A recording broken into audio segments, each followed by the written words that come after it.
Councillors, it has been over 2 years now that I've been a public advocate for the therapeutic use of cannabis. This is the 5th time in those 2 years that I've come before this council with the intent of starting a community conversation about cannabis. I've hosted 3 events, both here at City Hall and the local community center. I've written in every local newspaper and been on every local radio station imploring you to do your job as community leaders and take a look at this very, very important issue that requires your attention. I have the smallest handful of general public and media come to these events, but not a single official or media member came to my most recent one, in spite of the fact that I expressed to a few top officials and reporters that I have reason to feel fear for danger. And that is why I've insisted on having it in a public building and asked for someone, anyone, official, to be here.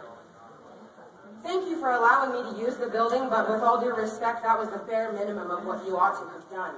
The fact that no one came made me realize that I need to step my activism up a notch, so I'm here to explain to you about the violent underbelly of prohibition that you all seem to be ignoring or not understanding. Now, I've done my best to make sure that you understand.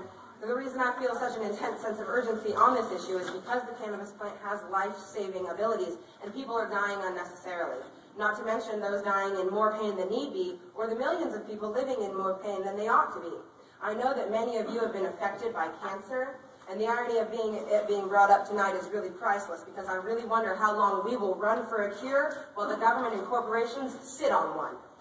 But for now, since you don't seem to care about that part, never mind the life-saving and life-improving aspect of the cannabis plant. Let's talk about the murder and violence and other negative social consequences that happens because of prohibition.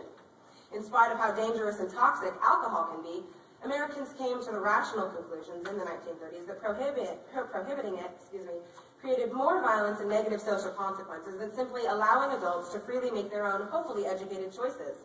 It only took us 13 years of violent crime to figure that out with alcohol. The war on drugs is now 40 years and 1 week old.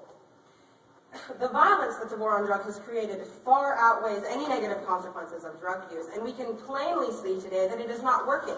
Drugs are more readily available to today's youth than they are to you, or they were to youth before Prohibition.